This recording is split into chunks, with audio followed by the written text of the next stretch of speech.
Alors Aurélien Millot, bonjour et merci d'avoir accepté cette interview pour l'alternative.fr. Bonjour Aurore, merci de me recevoir. Je suis ravie de vous recevoir aujourd'hui. Donc, j'ai tenu à ce que vous apparaissiez parmi les personnes que j'interviewe pour l'alternative parce que vous avez un parcours assez atypique et qui en même temps, à mon sens, est très congruent. En fait, il y a un petit peu un triptyque dans votre vie au niveau professionnel. Vous êtes dans le tissu, dans une entreprise de tissu, directeur d'entreprise même on peut dire. Ensuite, il y a le commerce qui prend une place vu que vous êtes professeur dans de grandes écoles au niveau du commerce. Et puis vous allez bientôt ouvrir un centre qui s'appelle Shambali. Et qui vise en fait à faire accoucher, on va dire, l'humain de lui-même, et qui prône des valeurs assez spirituelles. Donc, pour commencer, j'aimerais un petit peu que vous vous présentiez et que vous nous parliez un petit peu plus de ce parcours-là. Oui, bonjour à tous en tout cas. Tout d'abord, pour me présenter, vous avez bien résumé déjà. Donc c'est un triptyque. Alors moi je dis qu'il y a toujours un fil conducteur et je prends toujours cette métaphore du textile parce que je travaille, oui, en effet, dans le prêt-à-porter. Et donc j'ai choisi le commerce à la base, moi, pour voyager. Je viens du nord de la France, une petite bourgade, enfin banlieue de Valenciennes, pour vous dire. Et en fait, j'ai choisi le commerce parce que je souhaitais justement élargir mes perspectives, mes horizons. Et voilà, je me suis retrouvé dans le textile. Donc je suis en effet chef d'entreprise à Shanghai, j'ai ma structure, ma société, donc c'est pas une multinationale non plus, mais on est une bonne dizaine de personnes ici. Et ensuite j'ai une deuxième fonction, donc en fait si vous voulez, le terme que j'utilise moi c'est l'échange. Donc je travaille toujours autour de l'échange, donc la première voie, donc c'est le commerce, hein, c'est l'échange des cultures, l'échange des biens, hein, avec le prêt-à-porter. Le deuxième axe, c'est l'échange au niveau de la transmission, c'est-à-dire qu'en effet, comme vous l'avez mentionné, je suis professeur pour différentes écoles de commerce, donc le M Lyon, la Schema, enfin pour ne pas les citer, entre guillemets. Je suis conférencier également, donc dans un cadre business, commerce, mais aussi de plus en plus, je donne des conférences, alors dans les cadres type le centre spirituel de Shanghai, aussi dans les écoles où je donne donc des cours, enfin des conférences pures et dures de commerce, mais aussi de plus en plus sur le bonheur, sur le sens de la vie, sur l'éthique, sur comment faire du commerce et propre en quelque sorte, et essayer d'ouvrir les consciences, un nouveau paradigme qui est en train de s'opérer et qui est basé sur une croissance plus qualitative et non plus sur une croissance quantitative sans fin. Hein. Et puis le troisième axe, en effet, on est en train de mettre en place, donc on ouvre Shambali, qui est un centre holistique de bien-être à Bali. Donc on est avec ma compagne, donc on est les co-créateurs, et ensuite on a également 4 praticiens qui nous ont rejoints dans l'aventure, et donc on ouvre en mars, là qui arrive. Voilà. Okay. D'accord. Alors justement, parce que bon, on peut en tout cas avoir une image du commerce qui est un petit peu agressive, qui est un petit peu, dans d'autres valeurs que la spiritualité. Comment, en fait, on vient du commerce et un jour on a l'idée de créer un centre qui est tourné vers des valeurs spirituelles. Comment on inclut ça dedans ? Alors en fait, moi c'est plutôt à l'inverse, c'est plutôt comment on est quelqu'un de spirituel et comment on peut s'intégrer dans un monde marchant sur la tête parfois, comme j'ai dit très souvent, avec une quadrature du cercle. Moi j'ai utilisé aussi le commerce, comme je vous ai dit, comme un moyen, comme un tremplin, à savoir déjà de voyager, comme je vous l'ai dit au départ, mais surtout aussi de comprendre ce système. C'est-à-dire de l'intérieur, d'aller notamment dans les lieux de production. Alors j'ai passé ma vie à voyager, j'ai eu quasiment la chance de faire 70 pays du monde, mais aussi avec justement aussi tous les tracas que ça comporte, c'est-à-dire de se rendre compte de la misère du monde, au Bangladesh, au Pakistan, etc., de l'exploitation aussi des gens quelque part. Et en fait de voir cette organisation sociale à travers le monde, la globalisation, ce que c'est concrètement, et un petit peu comme un cheval de Troie. Donc voilà. expérimental et c'est pour ça que je vous dis, moi à la base je suis spirituel depuis l'enfance, depuis que on va dire j'ai une conscience, j'ai toujours senti vibrer à travers moi, alors peu importe le nom, le grand tout, l'esprit universel, peu importe, Dieu, enfin ce que vous voulez, et depuis que je suis petit. Donc ça en fait moi j'ai toujours été religieux en soi, enfin religieux, spirituel, peu importe la terminologie. Croyant et non, j'ai ensuite alors si vous voulez dans mon cheminement très vite, vers l'âge de 12 ans je me suis rendu compte, enfin moi j'étais baptisé, j'étais à l'école catholique, etc. Et en fait je n'arrivais pas à concevoir qu'il puisse avoir une religion dictée, etc. dans le vrai, dans la raison, et les autres seraient dans l'erreur. Donc j'ai commencé très très vite à m'intéresser à la plupart des religions et après coup aussi à leur pratique ésotérique et à établir notamment des similitudes entre elles. Et ensuite je suis passé à la voie pratique, si vous voulez. Donc je me suis rendu compte en fait que tous les chemins mènent à Rome et que toutes se rejoignent en gros. Et surtout dans leur partie ésotérique, c'est-à-dire la partie qui est l'essence même des religions, le message on va dire premier. Et voilà, donc ça a été et c'est ma passion encore aujourd'hui. Et si vous voulez, j'ai eu une activité du commerce pour notamment arriver entre guillemets à mes fins, même si ça fait un peu bizarre de dire ça. Ça a été un tremplin, ça a été véritablement un tremplin. Le commerce, je savais, parce qu'au départ je voulais faire aussi l'humanitaire et je savais très bien. Et donc je me suis dit, voilà, le commerce me permettra d'accéder plus tard à ce que je souhaite faire, parce que malheureusement ce monde marchand fonctionne comme ça, il faut quand même du fuel qui s'appelle l'argent. Je dis tout le temps, c'est un très mauvais maître et un mauvais servant. Non pardon, c'est plutôt l'inverse, c'est un très mauvais, oui j'ai bien dit, donc du coup c'est un mauvais maître et un bon servant. Donc voilà, c'est juste un moyen qui permet d'accéder à certaines choses. Donc j'ai fait du commerce pour à terme faire Chambali, et c'est vraiment un projet que j'ai en moi quasiment depuis gamin, et au-delà de ça il s'est vraiment il a commencé à se mettre en forme grâce il y a une vingtaine d'années, j'ai commencé à écrire des bouquins, etc. Et puis c'est le fruit aussi de toutes mes aventures, de mes voyages, des témoignages, etc. Et puis de l'expérimentation pratique de la spiritualité, à travers notamment, par exemple, un exemple parmi tant d'autres, la pratique du Tao, taoïsme en Chine, c'est le Qigong, par exemple, le Tai Chi. Je pratique le Qigong depuis pas mal d'années. Voilà, c'est la mise en pratique, c'est la compréhension, si vous voulez, globale des choses, vraiment mis sous forme d'une discipline. Voilà. Donc j'ai eu ce cheminement, et donc ça a toujours été ma passion.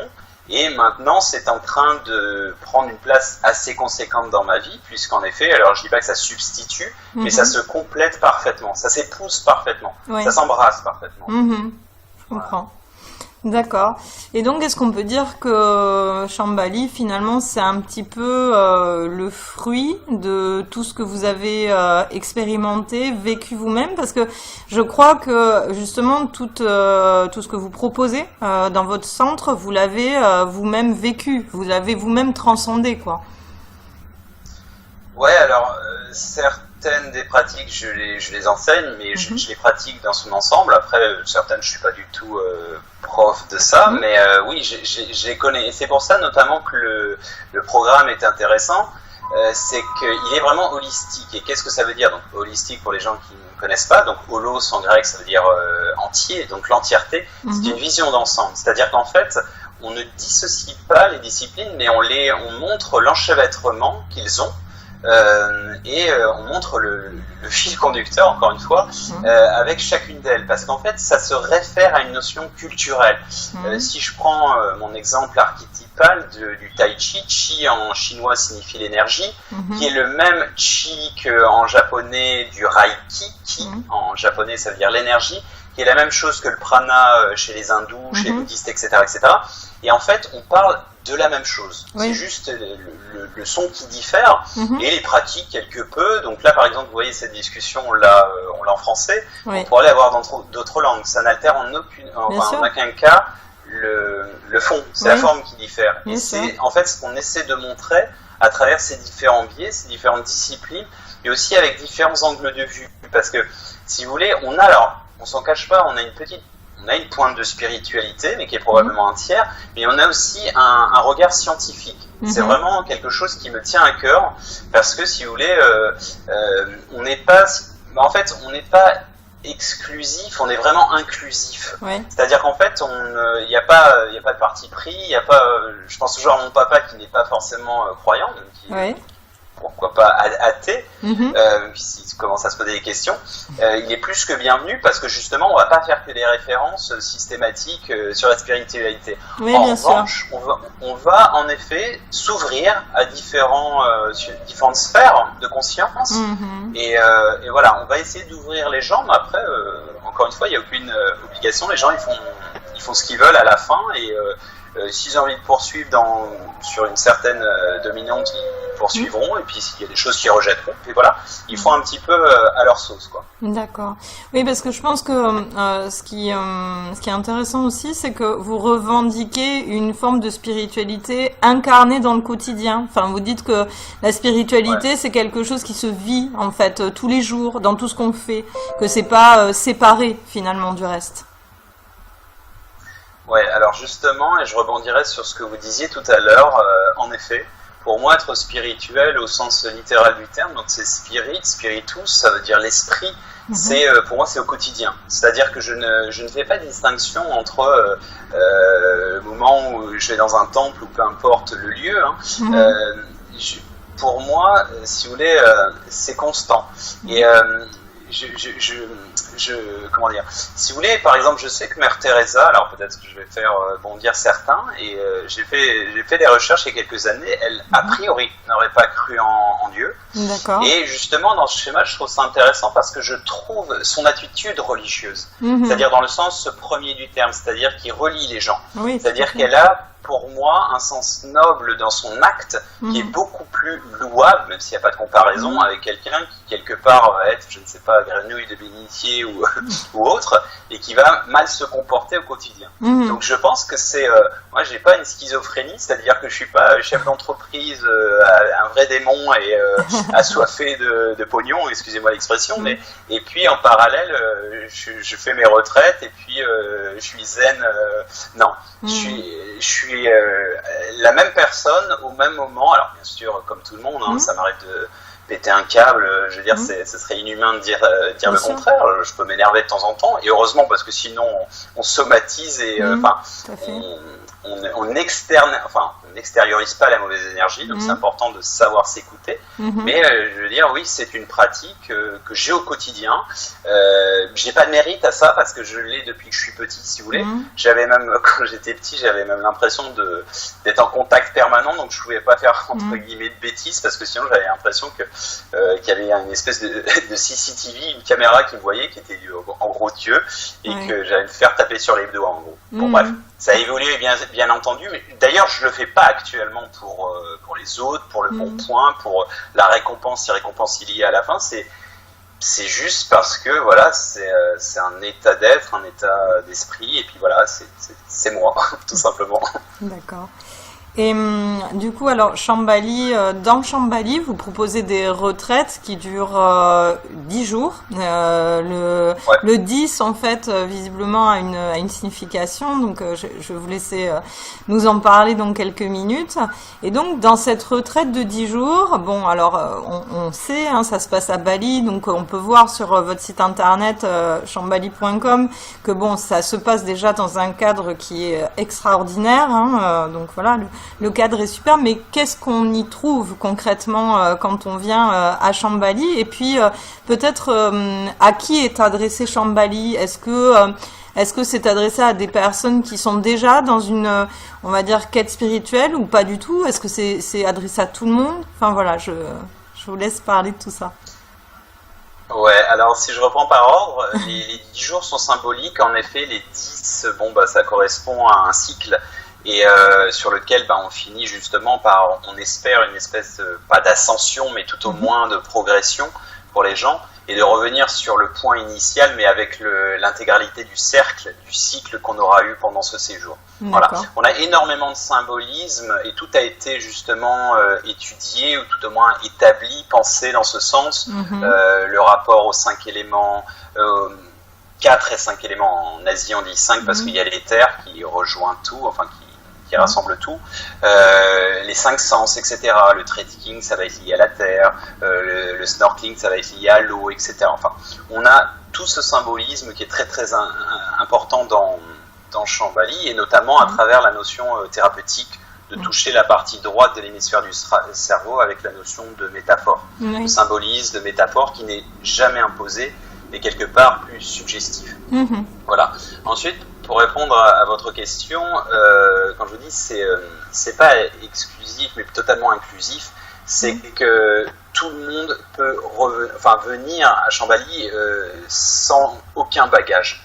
C'est juste en fait la seule chose entre guillemets que l'on souhaite, c'est un minimum d'ouverture. Il ne faut pas venir avec l'esprit en se disant on va tout critiquer parce que c'est plus pour les autres en fait.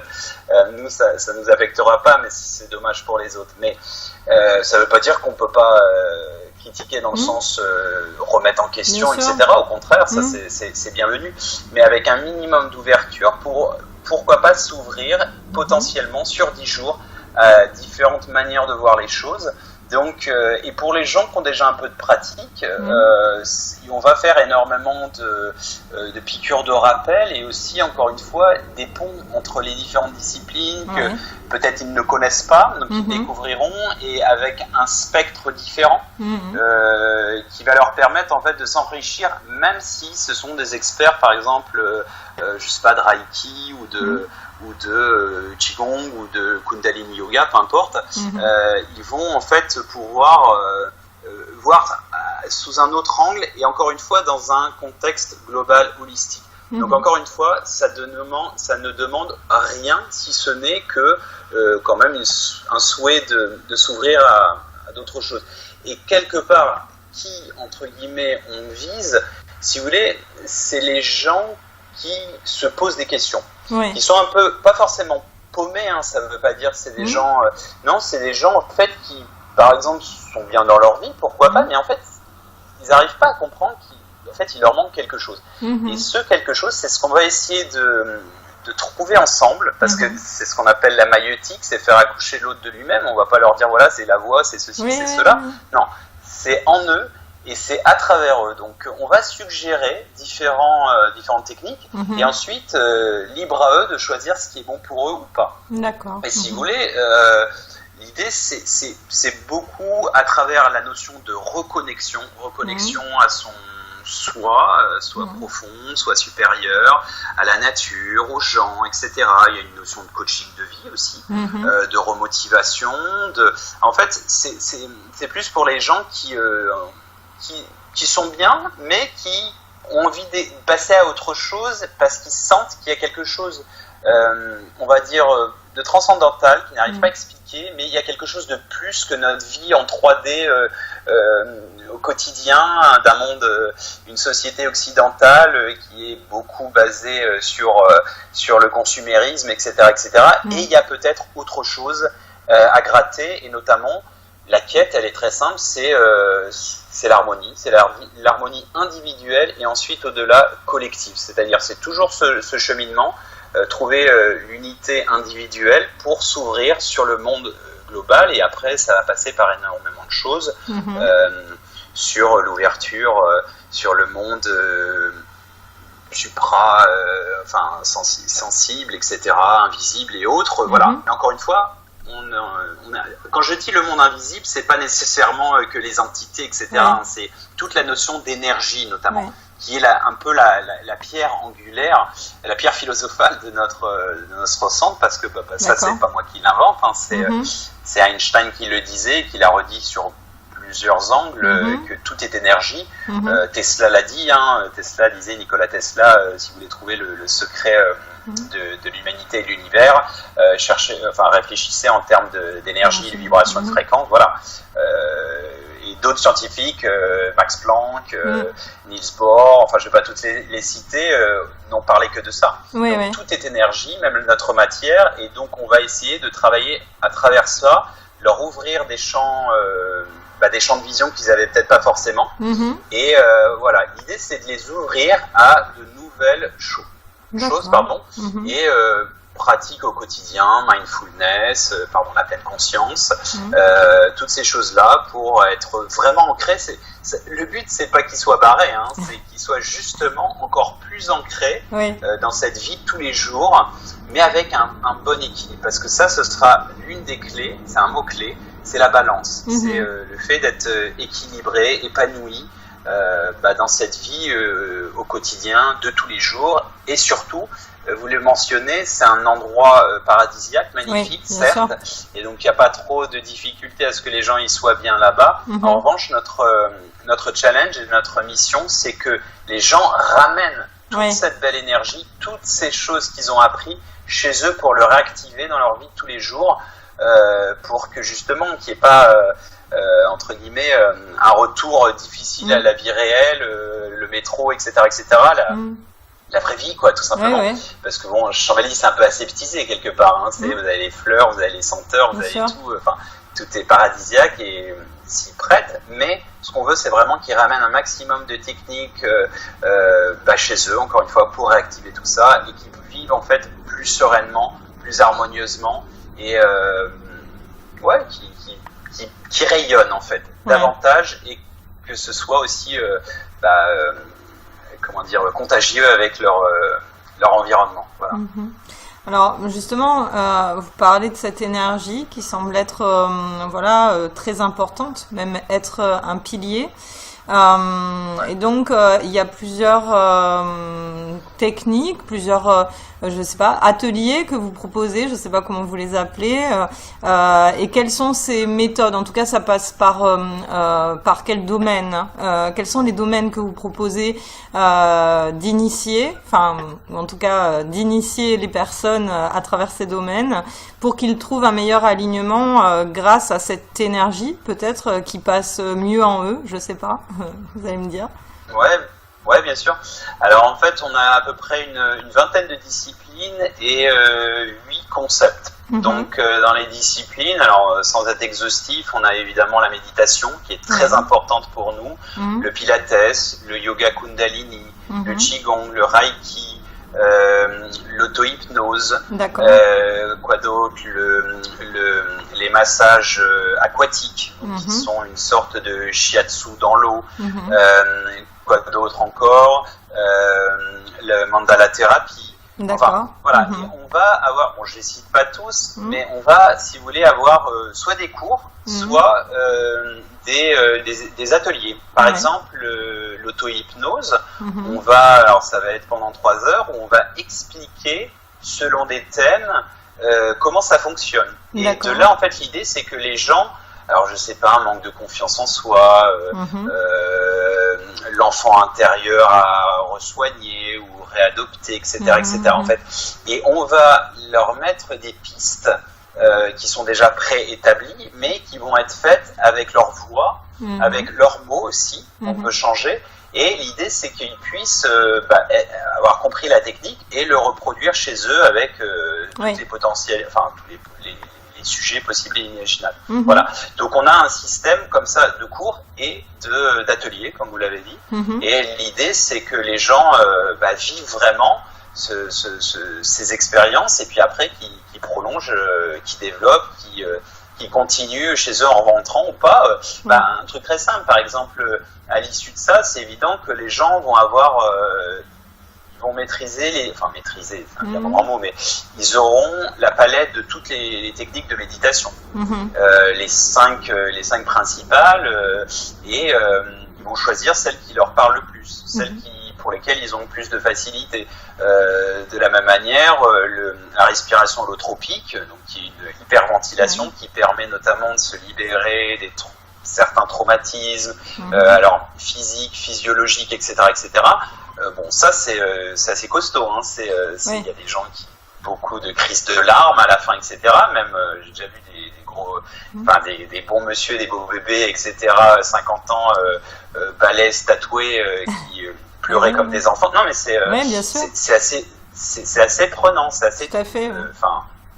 Voilà, donc ce genre de choses, ça, ils peuvent le refaire chez eux, si vous voulez. Donc, toutes ces techniques, on leur donne, on prend le temps aussi d'essayer de faire en sorte qu'ils puissent noter le soir chez eux, retour à la chambre, etc., pour qu'ils s'imbibent, en fait. Ces 10 jours aussi, ils sont... alors, on réfléchit actuellement, parce qu'on nous a aussi demandé, pour des notions aussi de prix, c'est aussi une réalité, d'être sur un schéma plus court, de 5 jours. Donc ça, on y pense, c'est juste... Bon, il n'y aura pas l'essence des 10 jours, c'est évident, mais tout au moins, on y réfléchit. Donc...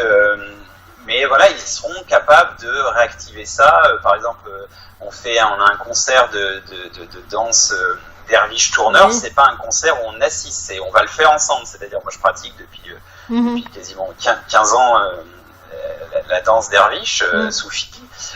Ils vont pouvoir le refaire chez eux. La danse extatique qu'on va faire ensemble, que j'appelle la transe en danse, ils vont pouvoir le refaire chez eux. Il n'y a rien de très compliqué en soi. Voilà. La danse extatique, si je me trompe pas, c'est une danse qui consiste vraiment à danser de manière spontanée, sans filtre. C'est bien ça.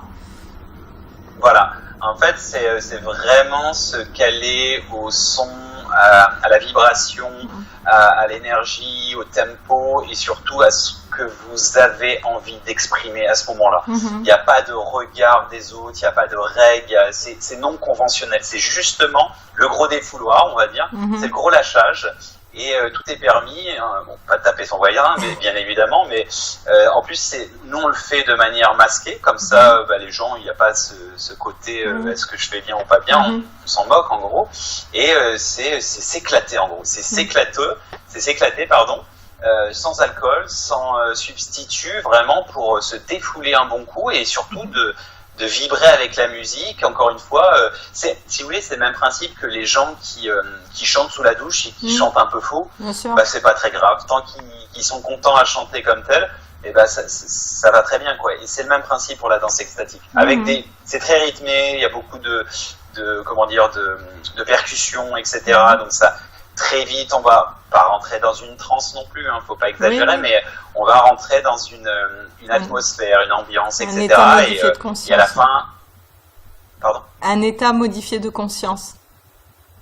Ouais, en fait, si vous voulez, on va beaucoup être dans cette quête tout au long du séjour, parce que justement, si vous voulez, alors on prend pas de drogue, on prend pas d'alcool, au quotidien jamais, et justement, en fait, c'est ce qu'on essaie d'enseigner. C'est, la société est comment dire, malheureusement, beaucoup sujette aux excès d'alcool, de drogue, etc., etc. Et en fait, nous, ce qu'on essaie de proposer, on est conscient que justement, l'humain a besoin d'états modifiés de conscience. Il ne peut pas être de manière linéaire tout le temps à la même fréquence, et il a besoin de sensations fortes qu'on va retrouver de manière naturelle à travers différentes disciplines pour justement que ce soit des palliatifs quelque part à ces potentielles addictions. Alors, on n'est pas dans le curatif dans notre cas, on est plutôt dans le préventif, et surtout, on va dire, c'est une compensation pour potentiellement les gens qui ont eu des soucis dans le passé et autres. C'est la même chose en fait, si vous voulez, dans tout l'enseignement qu'on a au niveau de la nutrition. C'est-à-dire qu'en fait, on propose un programme végétarien avec beaucoup aussi de différentes approches. Alors c'est pas exclusivement mais un peu d'ayurvédique, un peu de gluten free, un peu de cru, etc., pour montrer aux gens en fait que végétarien, moi je suis végétarien depuis pas mal d'années, ma vie est pas chiante à mourir, et je mange des choses absolument extraordinaires en termes de sensations et de goût, et en fait c'est très métaphorique parce que c'est un peu à l'image de ce qu'on essaie d'enseigner pour la vie. En général, on n'est pas obligé de se défoncer tous les week-ends ou je sais pas, où prendre son petit verre de vin. Une bonne petite méditation, je peux vous jurer que ça fait plus d'effet que parfois que d'autres substituts. Et en fait, c'est un peu l'idée, c'est de faire en sorte que les gens, de manière naturelle et simple, ils puissent trouver, réaccéder à en fait, des clés du bonheur simples, mais qui sont aussi physiologiques, c'est-à-dire les endorphines, les oxytocines, très importantes, qui sont l'hormone de l'extase et aussi du sentiment d'appartenance à quelque chose de supérieur. En fait. C'est pas que l'extase sexuelle, c'est aussi ça qui permet justement, c'est un peu comme quand vous êtes en extase mystique ou devant un magnifique, concert de musique et ça vous touche, ça vous prend les tripes, ça vous fait vibrer, vous frissonnez, ou devant un magnifique paysage, c'est ça les oxytocines. Et on essaie justement de faire en sorte que les gens puissent déjà se comprendre leur corps et comprendre tous ces schémas qui sont relativement simples à la fin. Oui, parce que finalement, dans toutes ces pratiques que vous proposez, dans tous ces domaines, il y a cet état un petit peu d'état modifié de conscience ou de transcendance vers lequel on se rapproche.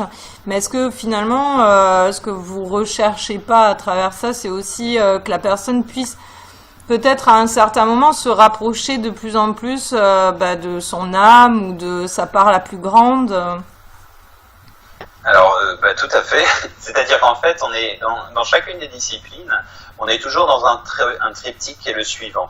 C'est en fait une espèce de balance et de connexion avec justement le corps, l'esprit et l'âme. Donc l'âme, c'est le troisième axe qui est le plus subtil, parce que il y a des gens qui sont pas forcément au départ très ouverts à cette notion et cette existence de l'âme. Mais on peut le prendre dans un schéma psychanalytique, c'est le conscient, l'inconscient et l'inconscient collectif quelque part. C'est la source primordiale, universelle, peu importe le terme. Et donc oui, c'est tout à fait ça. On va être toujours dans une espèce de quête d'harmonie du corps, de l'esprit, bien dans son corps, à bien manger, à faire circuler les énergies, à se bouger, mais ça ne veut pas dire non plus être un extrême du sport non plus. C'est d'être dans la balance, de se faire plaisir, et puis après plaisir de l'esprit, dans des choses qui vont vous faire plaisir, vous faire sourire, marrer, enfin tout, peu importe, parce qu'on a aussi beaucoup d'humour c'est important. au sein de Chambali. D'ailleurs c'est même thérapeutique, il faut à peu près 6 minutes de rire par jour pour être en bonne santé, donc on essaie de les avoir même plus que ça. Et ensuite, oui, la connexion plus, on va dire, métaphysique avec quelque chose de supérieur qui émane, de quelque chose de très profond. On va creuser à l'intérieur de ça. Alors, creuser, attention, si les gens n'ont pas envie et qui ferment la porte, etc., on va jamais être intrusif. Les gens, ils font ce qu'ils veulent. Après, il y aura peut-être des gens qui vont avoir envie d'aller explorer plus profondément, et auquel cas, on sera là pour essayer de les aider, les accompagner, pour justement se reconnecter à leur soi supérieur éventuellement. Voilà. Oui, parce que c'est ça qui est intéressant aussi, c'est que vous proposez vraiment un accompagnement, alors je vais peut-être pas dire individualisé, mais très personnalisé. Ouais, en fait, on a la chance aussi d'être des groupes humains, c'est-à-dire on est moins de 20 personnes, donc ça veut dire qu'en gros, on veut en fait, on veut pas tomber il y a beaucoup de centres où désolé de dire ça, mais c'est un peu du supermarché, ou c'est un peu l'usine, et où on connaît pas en fait les gens qui viennent. Nous, au bout de 10 jours, on se connaît, déjà la première journée, on connaît les noms, on connaît plus ou moins les sensibilités et autres, et à la fin, les gens deviennent quasiment des amis entre eux et des amis avec nous, donc bien entendu, on va évidemment, on n'époussera pas les gens à se livrer, mais si les gens ont besoin de se livrer, ou ont envie, ou de parler, ils sont plus que bienvenus. On n'a pas, si vous voulez, vocation à être psychologue non plus, mais on est des bonnes oreilles, on est des bonnes épaules, on a toujours été dans notre vie, et je dis on parce que on est 6 personnes très semblables, et voilà, et on a un plaisir aussi à le faire. Et donc voilà, on est dans ce schéma-là qui est personnalisé, parce que le but du jeu, c'est ça, c'est d'aider les gens. Alors, vous allez dire, oui, mais c'est financier, etc. Oui, bien sûr, mais il y a quand même, in fine, ce souhait, cette volonté, bien entendu, d'aider les gens et de faire en sorte qu'ils accouchent d'eux-mêmes et qu'ils rayonnent toute leur vie ensuite, après coup, grâce à ça, ou tout au moins leur ouvrir faire lever les voiles pour eux, et qu'ils qui voient différemment et qui s'ouvrent à d'autres perspectives et qui continuent et qui perpétuent, etc. etc. Voilà. D'accord. Donc, à travers cette initiative, vous êtes un petit peu, alors je sais pas si on peut dire pionnier, mais en tout cas, c'est quelque chose qui va dans une idée d'un nouveau paradigme, de quelque chose qui ouvre en tout cas sur de nouvelles façons de voir les choses, sur de nouvelles façons de peut-être prévenir des choses au niveau de sa santé en prenant l'être humain dans quelque chose de plus global. Et donc, vous avez une idée qui paraît, qui moi me plaît beaucoup, qui est de mettre en lien, ou en tout cas d'essayer de mettre en lien des personnes qui sont dans ce dans ce nouvel élan. On peut dire ça comme ça. Donc, j'aimerais bien que vous nous en parliez un petit peu. En fait, si vous voulez, c'est exactement ça, c'est qu'on est... alors, on n'a pas surfé sur la mouvance, mais c'est en train d'arriver actuellement, et donc c'est bon, c'est le bon moment. Et oui, les gens sont quand même en train d'avoir... Il y a une grande prise de conscience actuellement, où les gens se disent ouais, mais c'est quoi ma raison d'être, pourquoi je suis là, pourquoi je suis au boulot, c'est quoi mon truc, gagner du fric, avoir une bagnole, etc. etc. Bon, il y a des gens qui se rendent compte, alors je dis pas qu'il faut envoyer paître la matérialité, loin de là, c'est pas ce que je dis, mais on se rend compte quand même qu'il y a un petit souci à différents niveaux. Et donc il y a une perte de sens, de quête de sens, chez beaucoup de gens, c'est l'un des principaux soucis contemporains. Il n'a jamais existé parce qu'avant on n'a pas eu le temps non plus de se poser la question. Même après la guerre ou autre, on était plus dans le fait de rebâtir, etc. Donc là on est dans une période de notre vie où les gens commencent à se poser des questions, parce que sans être apocalyptique ni négatif, je suis désolé, on peut quand même constater qu'il y a un triptyque qui n'est pas totalement gagnant entre un système financier, économique. Bon, je suis quand même professeur à MBA de finance, donc je connais un minimum. Le système financier, je suis désolé, il est quand même basé sur l'illusion, et c'est pas forcément très, on va dire, c'est pas charitable, mais il n'est pas, ça prend pas en compte le bien commun. Voilà, ça c'est la première chose. Et puis l'effet de Rustine et autres quand on commence à décortiquer. Deuxième axe, c'est la dimension sociale. Bon, il y a plein de gens qui sont mis sur le carreau dans cet élan. Il est pyramidal, il n'est pas égalitaire, et on voit ce qui se passe actuellement. Les gens, il y a quand même une espèce de... à la surface de la planète. Moi, j'habite en Chine, j'habite en Indonésie. En Chine, c'est pas non plus l'Eldorado au niveau économique, ça commence à s'essouffler, etc. Donc il y a un souci sociétal. Ensuite, troisième axe, et bon, les gens sont dans l'illusion du consumérisme, mais après ils se rendent compte aussi qu'il y a autre chose. Et troisième axe, c'est l'écosystème. On est en train de flinguer notre planète, on a viré 40% de nos espèces.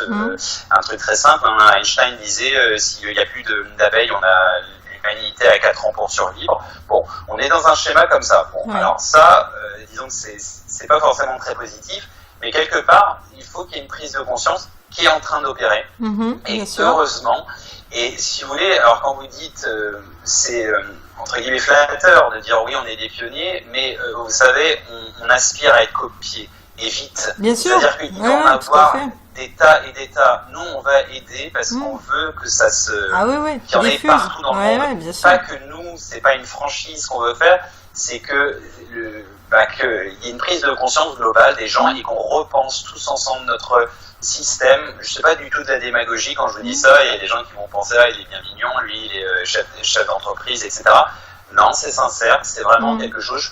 Si je voulais continuer à rester dans mon entreprise, ça fonctionne beaucoup mieux que la prise de risque que le champagne quelque part. Sûr. Non, c'est sincère. C'est vraiment, j'ai toujours eu en moi cette conscience que ça ne pouvait pas durer en l'état et que nous allons vivre un changement. Et donc, je suis pas que apocalyptique, encore que apocalypse en grec signifie la levée des voiles, sous-entendu pour d'autres horizons, et aussi la prise de conscience que on va peut-être pas forcément dans la bonne direction, et que tous ensemble on peut se reposer. Moi je suis vraiment dans une optique d'abondance, de croissance qualitative, de se réfréner dans cette course à la quête au profit toujours de plus en plus haut pour atteindre, comme je dis tout le temps à mes élèves, à mes étudiants, les arbres ne touchent pas le ciel, et parce que ça ne peut pas continuer comme ça. Et voilà, donc pour que les gens prennent conscience et que les gens soient plus dans une optique de ouais, voilà, on choisit notre vie, on veut, et si vous voulez, moi je crois aucunement à un changement, on va dire, des tenants du pouvoir. Voilà. Donc je pense que ces changements vont s'opérer, et je suis pas du tout dans un chaos, dans une, comment dire, dans une révolution, je suis dans une évolution, petit à petit. Moi, je prends toujours cette image de... Je suis pas du tout pour l'anarchie, de foutre en l'air tout, non. Parce qu'en plus, il y a toujours des pauvres gens dans ces cas de figure qui se font léser encore plus que d'autres. Et donc, moi, je suis vraiment dans cette métaphore de restituer le patrimoine mondial de l'humanité, c'est-à-dire qu'on fait petite pièce par petite pièce, pour éviter que la bâtisse, elle s'écroule totalement, et après, bah, ça fait quelque chose qui est beaucoup plus solide. Et je pense véritablement il va falloir repenser, bah ça c'est Einstein qui disait vous ne pouvez pas solutionner les problèmes de ce monde avec le même esprit qui les a créés, et ben c'est ça, on va devoir se creuser la tête pour tous ensemble rétablir les nouvelles bases d'une nouvelle société plus juste, basée sur des valeurs, une éducation, etc., plus de chance à tout le monde, etc., etc. Alors on va me dire c'est un peu bisounours, mais non, c'est un peu utopiste, mais je pense que c'est pas des brèves de comptoir, c'est pas tout ça, mais voilà, il y a justement des brèves de comptoir très intéressantes.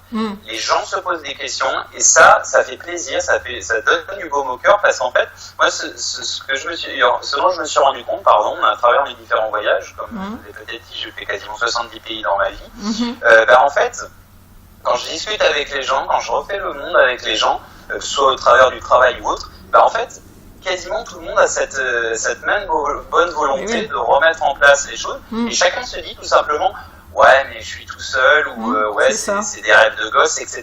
Le problème c'est qu'en fait on est tous des grands gosses, et que beaucoup d'entre nous en majorité je pense sont prêts à mettre en place des choses, et je pense que ça va bien se passer, et voilà, on est en marche pour le faire, tout au moins. Et donc, vous aimeriez, en fait, mettre quelque chose en place pour essayer de les mettre en lien, ces personnes-là, ou de répertorier ces, je sais pas, ces initiatives Ouais, exactement. Alors, en fait, si vous voulez, Chambali, c'est un petit peu, c'est la vitrine, c'est un peu l'arbre de vie, l'arbre qui cache la forêt, parce qu'en fait, on a énormément d'idées. C'est-à-dire qu'en fait, on veut beaucoup investir dans tout ce qui est neurosciences, premier point. Deuxième point, on veut beaucoup investir dans tout ce qui est sonothérapie, donc dans les méthodes non conventionnelles de la médecine traditionnelle, chinoise et autres, dans tout ce qui est préventif plutôt que curatif. Vous savez, en Chine, la technique à l'époque ancestrale, c'est que les médecins étaient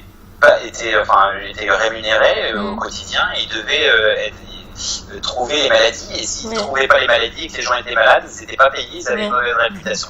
Et si vous voulez, on a un système qui est complètement à l'envers, qui va dans l'autre sens, parce que maintenant, malheureusement, alors pas partout, mais malheureusement dans beaucoup d'endroits du monde, c'est un peu devenu une industrie, et voilà, on n'a pas forcément vocation à qu'on aille mieux, parfois au contraire.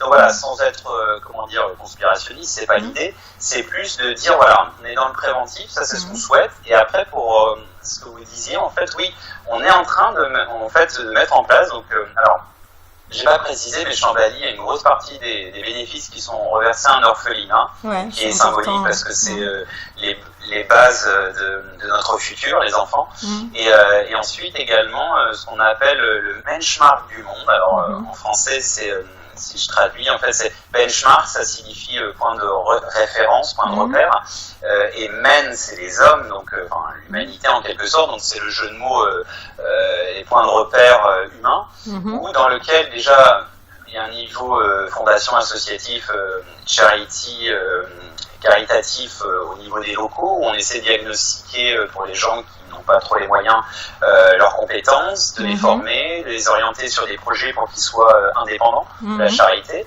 Et au-delà, c'est ce qu'on a, en fait, c'est une espèce de grande base de données pour inventorier, et ça c'est un travail que j'ai fait tout seul au départ, toutes les bonnes idées qui circulent autour de la planète et qu'on met jamais en lumière. Voilà, c'est très important, je trouve. si vous regardez les news, on parle que des choses qui vont pas, alors qu'il y a plein de choses qui vont bien.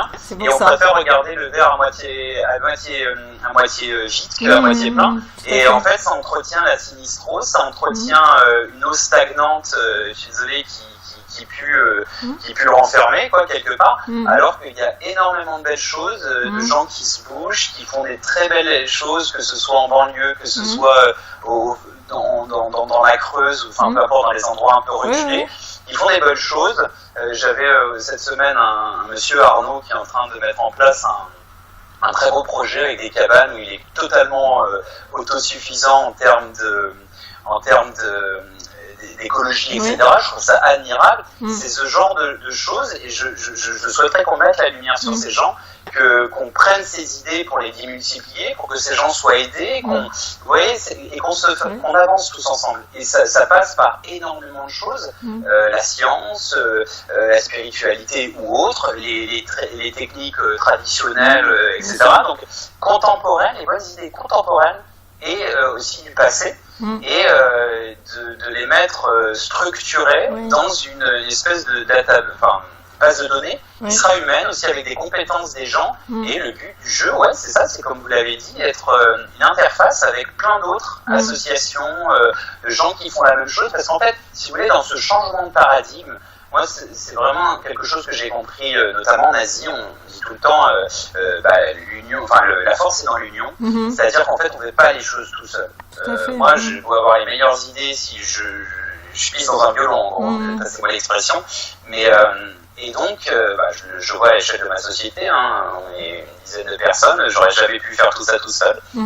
Et donc, on a besoin de tout le monde, et il faut aussi qu'on apprenne à collaborer pour que justement il n'y ait pas cette notion de c'est moi qui l'ai fait. Vous voyez, Chambali, ça inspirera d'autres personnes. Il y a peut-être d'autres gens qui ont la même idée actuellement, parce qu'encore une fois, moi je pars du principe c'est pas mon idée, c'est pas notre idée,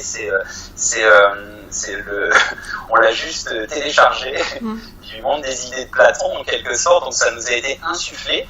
Et après, c'est aussi le principe du brainstorming, de faire véhiculer les idées, de les mettre un petit peu partout en relief sur la planète, et que les gens s'activent, se mettent en marge d'un nouveau, en se disant on va pas attendre que les gouvernants fassent des choses pour nous, on va prendre en main notre destin tout simplement, et on va rebâtir tous ensemble, et de manière totalement respectueuse et pacifique. Voilà. Oui, non, mais parce que je pense que c'est quelque chose d'important à souligner, parce qu'il me semble que toutes ces personnes qui sont dans des initiatives qui vont dans ce sens de ce nouveau paradigme ou vers ce nouvel élan-là, c'est vrai que il y a des fois on peut se sentir tout seul, isolé, surtout que comme vous le disiez, on n'est pas trop relayé par les grands médias, etc. Et du coup, on peut vite se décourager. Alors que il y a vraiment du sens à répertorier ça sur une carte du monde, pour se rendre compte finalement que il y a un vrai mouvement, il y a un vrai mouvement qui va dans ce sens-là, et qu'il y a plein d'initiatives qui sont extrêmement intéressantes, quoi. Oui. Exactement, exactement. Et au plus aussi vous vous intéressez à toutes ces choses qui fonctionnent bien, et au plus ça vous donne des belles énergies, au plus ça vous donne la niaque pour le faire aussi, en se disant vas-y, on y va, pourquoi pas. Et parce que c'est vrai, comme vous dites, après je dis pas, là je vous montre, il y a des moments où c'est difficile, où c'est pas qu'on doute, mais on se dit waouh, putain, on n'est pas aidé, quoi. Et mais voilà, c'est challenge, c'est aussi quelque part une mission qui nous donne une raison d'être aussi, et c'est aussi c'est une ça aussi, notamment pour moi. D'accord. Et donc vous parliez justement de l'intérêt de ce collectif, l'intérêt de faire ensemble, que quand on est seul, finalement on fait pas grand-chose. Vous allez proposer une méditation collective dans pas longtemps. J'aimerais que vous nous en parliez, vu que c'est là, c'est bientôt. Ouais, exactement. Merci d'en parler. En effet, ce sera le 22 décembre, la première. Et en fait, ça va s'intituler, donc c'est en anglais, mais je vais vous expliquer qu'après, il y a toute une version française. C'est Well-Rounded Roots Meditation, en fait, ce qui signifie... Well-Rounded, ça veut dire épanoui.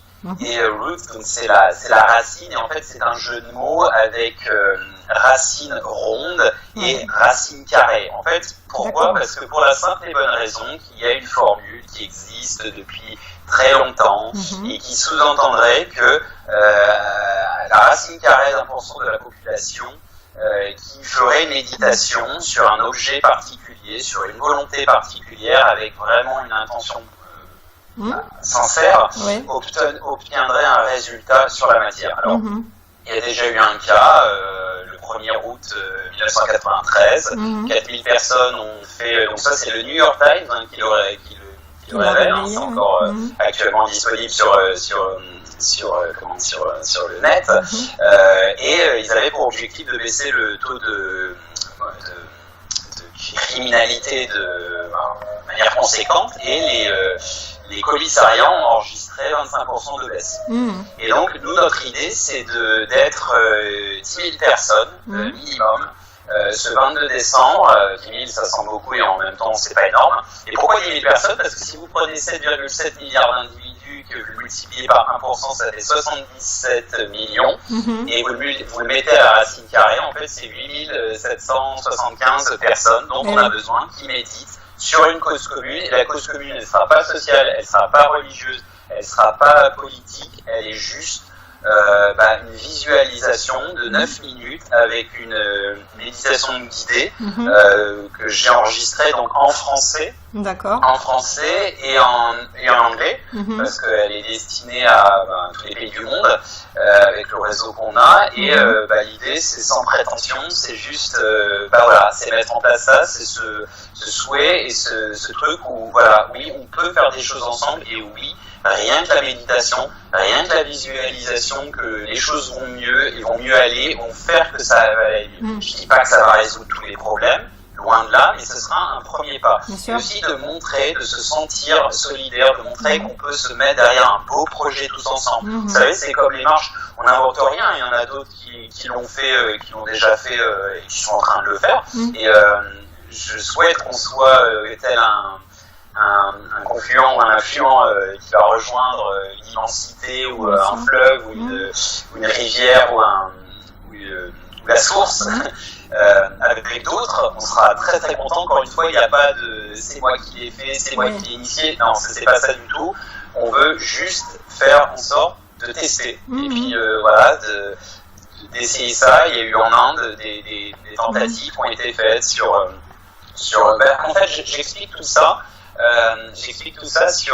Je vais ouvrir le portail le samedi, et pendant 15 jours je vais faire de la communication dessus pour les gens qui souhaitent nous rejoindre. Très simple, il faudra juste télécharger le guide audio de 9 minutes, ou tout simplement de se mettre à l'heure.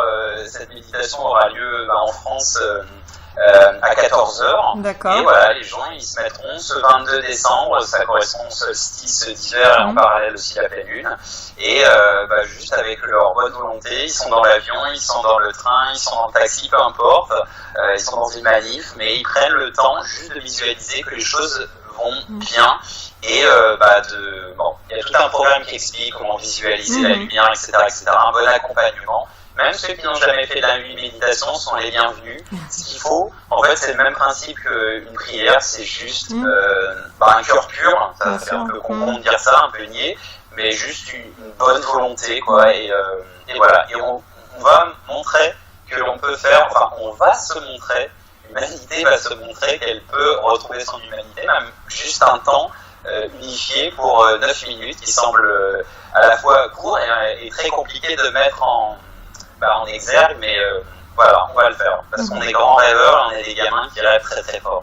Et donc ce sera présent sur le site de shambhali.com, le portail que vous avez ouvert. Ce sera présent. Ouais, mais on a créé justement une page pour pas tout mélanger. On a créé une page exprès pour ça, qui s'appelle déjà. D'accord. Pour l'instant, elle n'est pas ouverte, mais je l'ai créée. Qui s'appelle Rounded Root Meditation. D'accord. Voilà. Et qui sera ouverte à partir de samedi 8.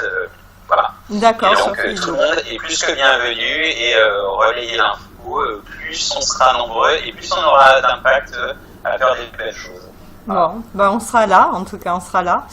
Aurélien Millot, on arrive à la fin de cette interview. Alors, est-ce que peut-être pour la fin de cette interview, vous auriez un petit mot de la fin à donner pour ceux qui vous regardent aujourd'hui?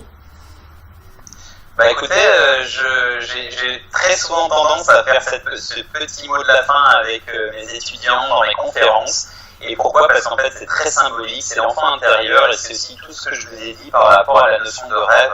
Parce que moi je reste l'éternel gamin, bon j'ai bientôt 39 ans, qui rêve très fort et qui croit aux belles choses. Et depuis que je suis gamin, ça m'a pas passé. Et donc je dis toujours cette fameuse très très belle phrase du Petit Prince que je relis très souvent, le Petit Prince, qui est très initiatique pour moi et très philosophique, qui est l'enfant intérieur qui sommeille en nous. Et de réveiller en fait, et c'est ça l'éveil pour moi aussi spirituel et de conscience, et qui dit la chose suivante qui est très belle: fais de ta vie un rêve et de ce rêve une réalité. Voilà, et je souhaite que les gens recouvrent cette notion et cette beauté dans le rêve, et notamment dans ces périodes de troubles où les gens perdent un peu confiance en l'humain, en le système, et qui sont un petit peu déboussolés, et je comprends totalement. Et de se dire non, on va bien faire, on va refaire les choses et on va trouver des solutions ensemble. Je suis personne pour dire que ça va aller mieux, mais j'y crois sincèrement parce que j'ai pas la science infuse, mais je sais que c'est nous qui allons le faire, tous ensemble. Voilà. Merci beaucoup pour ce moment passé ensemble où je me suis régalée. Et puis, je vous souhaite une très très belle continuation dans tous ces projets et on sera là pour la méditation du 22 décembre. Super, merci beaucoup Aurore. Je vous souhaite une très bonne journée. Au revoir.